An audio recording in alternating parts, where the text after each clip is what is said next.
How's everyone? That's it? Come on. How's everyone? Cool. So I can see why people are kind of hiding off to the side here. Definitely encourage you to follow Lincoln. He's got a wealth of great knowledge. A real pleasure to follow him. So what I'm going to try to do is give you some very practical advice from my experience. So the friendly version of my title is aligning, I would say friendly or boring version of my title is aligning sales and customer success. We've already talked about who I am and where I've been. But what I really want to talk about is how customer success teams and sales teams can make more money together. And we do that by making our customers happy. So I think that's what it's all about, and hopefully that's what motivates you guys here. But first off, I want to take a little poll, because I made some assumptions about the way I put this together. Who's in the audience? So who's in sales here? Good, most of you. Who's not in sales? Okay, looks like about 10% of you. Of the people that are in sales, would you consider yourself a closer? In other words, you guys are booking business, closing deals. Okay, and then of you closers, let's say, who are comped just on the initial, who are comped on renewals also? Okay, so it looks like my completely scientific method here, it looks like about half of you that are closers are comped on renewals. So is there anyone in the audience that's not a closer and focused on renewals and upsells, I guess? Wow, I'm alone up here, huh? Okay, so good. I think I tailored this content to the salesperson and to some degree kind of sales in general. So I wanted to first start off with a little bit of context and really try to appeal to why I think all of you should care, and I think you will, given that you're all, or at least the vast majority of you in sales. And if you're not in sales, I bet you're very connected to sales. I love this picture. This is a random Flickr picture. Anybody remember what that thing was that Luke rode on in the snow? I couldn't remember that name, but I love it that, like, you've got the sailor here saluting, the ninja behind him, you've got Luke. I kind of see, you know, we all work in companies with a cast of characters, but we all have to come together, and at the end of the day, we get a paycheck, and the reason we get a paycheck is because somebody in the company brings in revenue, somebody else generally makes sure that that customer stays happy, but it requires all of us working together. So first, a little bit of context. Everything's changed, and you guys probably all live this, all know it, but I'm going to just quickly touch on a couple things that I think are driving this big trend around customer success and sales really working closely together. We're in a subscription economy. The other poll I should have taken is who works for a subscription revenue business versus and then perpetual, gets paid all up front? Holy shit, nobody. Oh, one guy back there. You need to find a new profession soon. Just joking. So we all know this subscription economy. You know, customers in theory only have to pay for what they use and they can leave. A lot of us try to get around this a little bit with 1 year, 2 year deals, but it's still much closer now. The customer's not parting with all their money at the beginning. Customers are incredibly more knowledgeable. There's lots of studies say 80% of the buying process has already happened before they even start talking to you. And then the power of advocacy. Everybody's on Twitter. In my role, I know it because any person can tweet if they're not happy, and some do tweet when they're happy. So it's super important, and everybody is connected, and they talk. Revenue. When it comes to revenue, it's just not about the new sale or that new booking. It's about the existing, the cross-sell and upsell. I define upsell for ToutApp if the same group, so in my case, an inside sales team versus an outside sales team versus a customer success team, if they're buying more seats, that's an upsell. If it's a cross-sell, if it's another department. And from my experience, my team handles the upsell because it's generally just adding seats. and then I bring back in my partner in crime, the salesperson, if it's a cross-sell, because generally it's a new buyer, a new sales cycle. But then you always have to worry about churn, because that's the negative that's taking everything out of the equation. I stole this. I attribute it at the bottom. But this is the sideways funnel. This is what this is all about. The critical thing here is that as a company in general, if you're a SaaS company, this says 5 to 30% of your revenue you'll get at that initial booking. Just think about it. If you book a customer and they stick around for 4 years, you only got a quarter of it that first year. So you've got 75% more of it that you can get if they stay around 4 years. And then if you can, once you have that customer, convince them to buy more, obviously then you've got more revenue. So it's super incredible. And even more importantly, for those in the audience that are in closing roles for new business, happy customers are so much easier to sell, either through a referral. If they refer a friend, your deal velocity is going to be a lot faster. But at ToutApp, we're tracking it because we see something like 15 to 20% of our pipeline and our wind business from ex-customers that went somewhere else and brought us in again. So incredibly important. A couple more slides on the numbers. This is just to draw a point. Churn, the difference between churn and negative churn. Negative churn is kind of a funny word because negative churn is actually a good thing. It's when a customer is buying more. So this is just a hypothetical of your 2K bookings every month and what happens if you can get those customers to grow 2.5% versus churn 2.5%. It's almost, at 5 years out, it's triple your MRR. So it's amazing.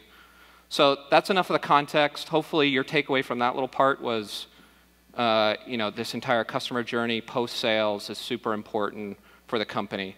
So let's get into the details around, I've got 12 tips on how customer success and sales can work together and ultimately make more money together. So let's talk about the initial sale or the new sales process. I'm convinced that if you're a salesperson working with customer success, you can close more deals faster if you can figure out a way to work together. Here's a couple ideas on how to do that. Stating the obvious, it's been talked about a lot today, but go after the right customers. Give you an example, ToutApp, when it started 3 years ago, we were an email tracking platform, and we sold to anybody and everybody. What we started noticing was a whole bunch of salespeople were buying the product. And they're actually willing to pay money for it, and they actually were stickier. So we focused the company about 2 years ago before I was there purely on sales. So the way we knew that was by paying attention to who our customers are and who the most successful were.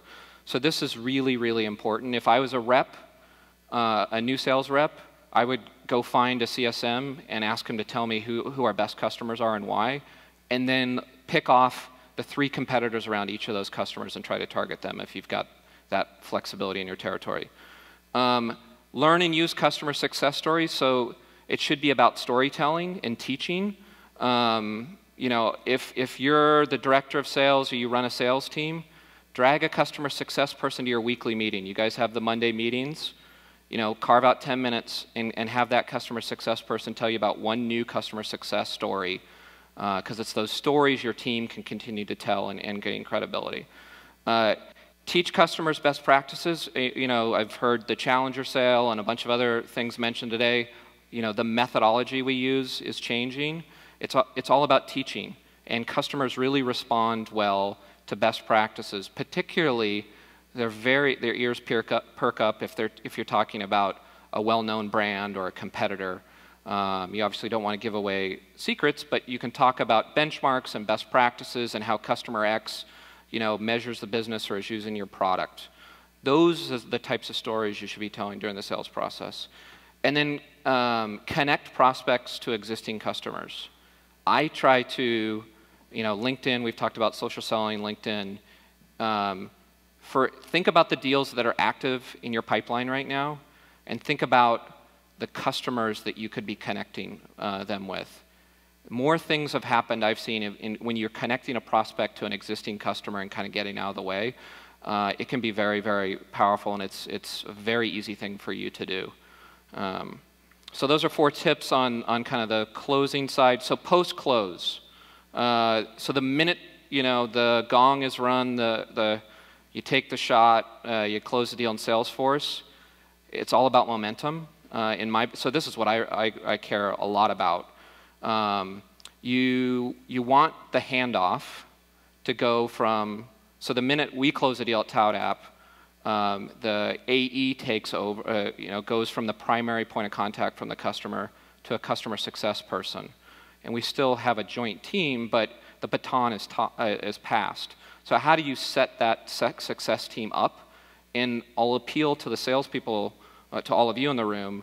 This isn't just about the success person. I think it's worth the 15 minutes in having this call because you've had hours and hours of conversations with this customer most likely. If you can transition that knowledge so you're no longer the bottleneck and you can get on to close on the next deal. So we have, and I'll show you an example, we have a quick checklist, we have a process, it's 10 minutes, you book a meeting, you go through these 6 questions as an AE, and that's considered a handoff internally. The next step in our world is we have a kickoff call with the customer. So the AE still owns the relationship, schedules a call with the customer, and generally it's anywhere from, again, 15 minutes to a half hour. At most, and again, this depends on the deal size and the complexity. But my goal is within 48 hours of closing that business, my customer success manager's on the phone with the customer because you want that momentum to continue. What's critical for the salespeople on that call is to set the right expectation of what your role is going forward and quickly kind of hand the ball to the CSM. In general, because you don't want to be always that customer going back to you for questions. You want to make sure they know who they should be going back to. So that's that initial value check-in. So in ToutApp's world, and it's going to vary based on the product, within 3 weeks, the customer's generally getting a lot of value out of the product. And it's an excellent time as a salesperson to reach back in. If you're using a product like ToutApp, you can even schedule an email the day that your deal closes, and just do a quick check-in. Hey, how's it going? You need anything? Anything I can help? You would be surprised how far that goes.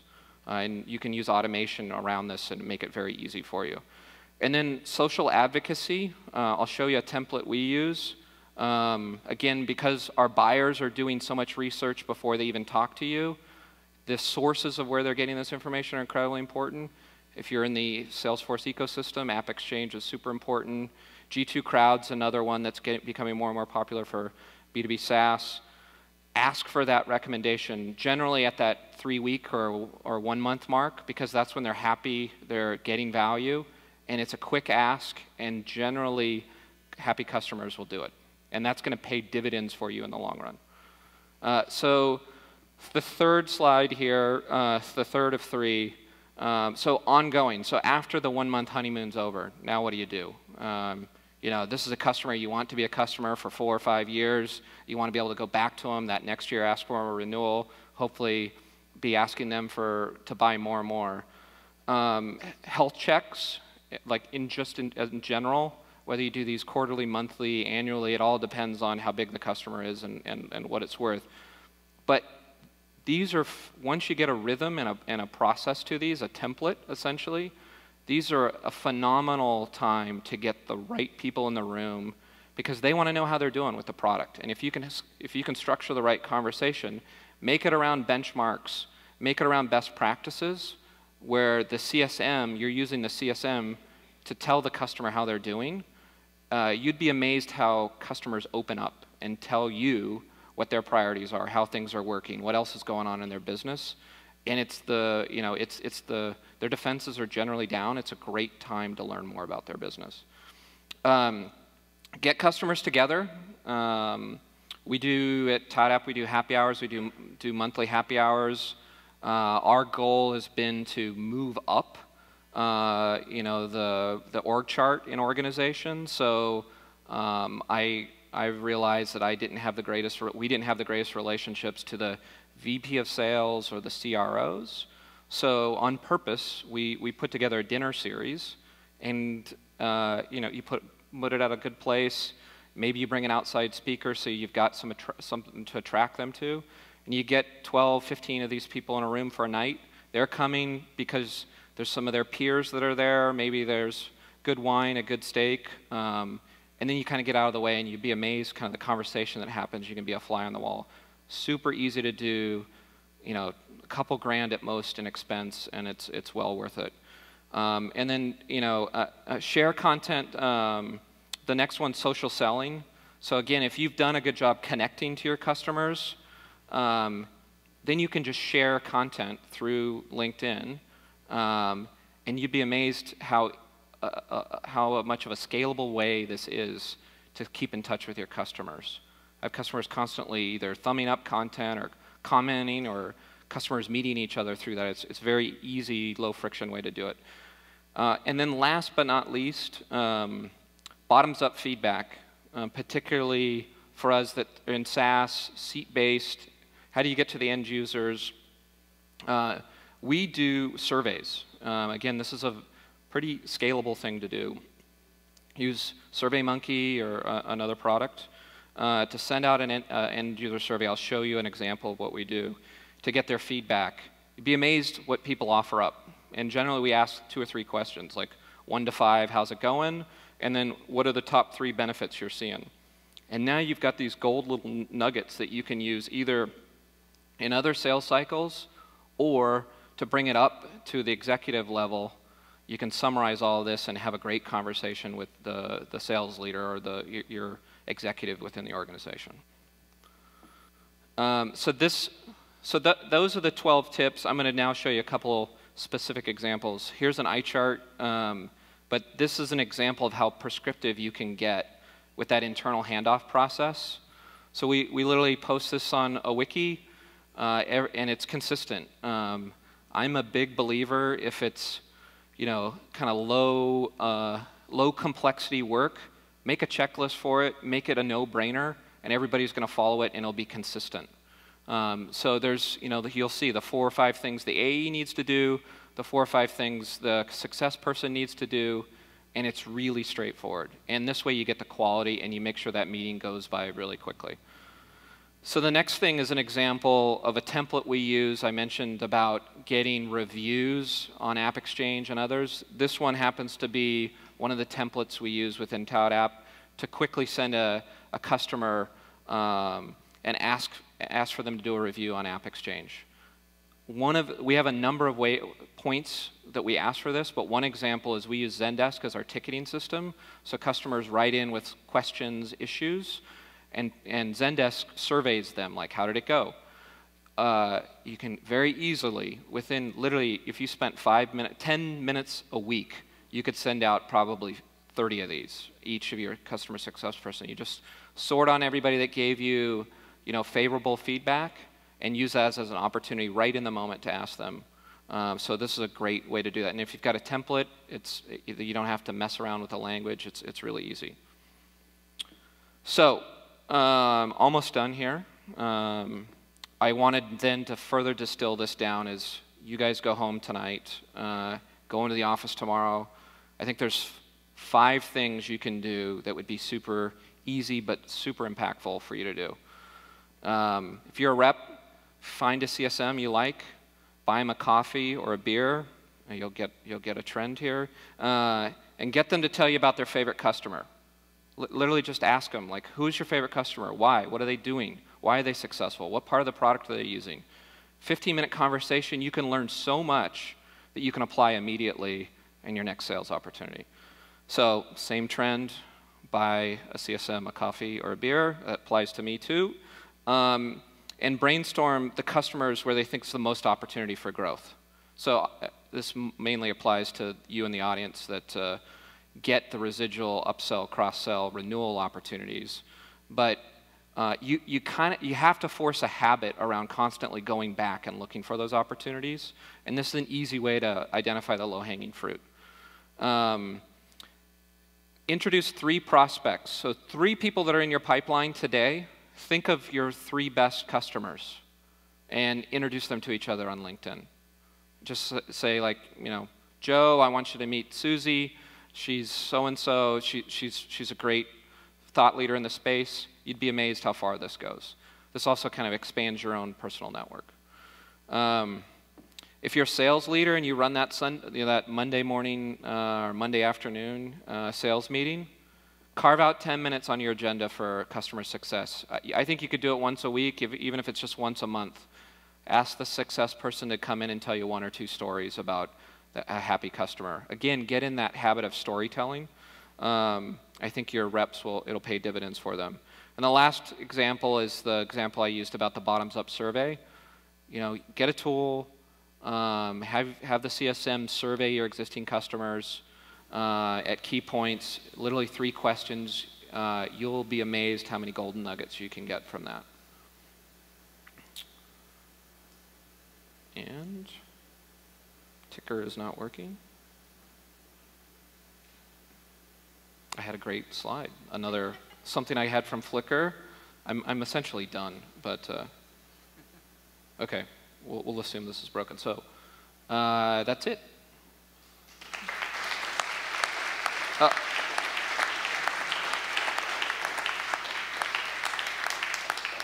Questions? Looks like we got one.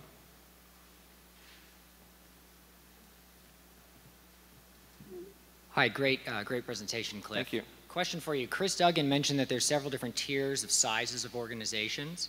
In your opinion, what threshold of a deal value does it make sense to have on the post-sale to personal discussion versus doing things like a weekly webinar? Yeah. So part of that depends on the size of the company. Obviously, the bigger the company, the more seats you can sell, the more revenue. But also part of it depends on what stage of a company you're in. If you're very early days, I would, your first 50, 100 customers are precious. I don't care if they're paying you, $100. You got to learn from them. So in the early stages, you should be trying to personally reach out to everybody. In the later stages, it always gets down to you tier them in 3 buckets, and the lower tier you try to add scale to it and use webinars and those sort of things. But we're, again, I think the main thing don't use those hard rules. Think also about the stage in the company you're at. And obviously, as they're spending more and more money with you, once they get above, say, 5K MRR, 60K a year, you can potentially go on site and visit them, as an example. If they're below, $1,000 a month, you're not obviously doing that. You're doing webinars and trying to do stuff at scale through email and some other things. Is that helpful? Yeah, thank you. Anything else? It's bright up here. I should have worn sunblock. Okay. Oh. Hey, thank you for the talk. Cool. Do you have any recommendations for books or resources for prospecting through email? Shameless plug is go to ToutApp.com. We've got an ebook called How to Write Kick-Ass Emails. That's a really good one. And then there's our blog, ToutApp.com blog, and then several of our competitors have a lot of good information on them also. So I would start, if your question is around how to write good emails, the vendors in MySpace are really good. But then MailChimp has a really good blog, and one of the other email marketing companies is really good. That's where I'd start. Okay, thank you. Yep. Anything else? All right. Thank you very much. Have a great day.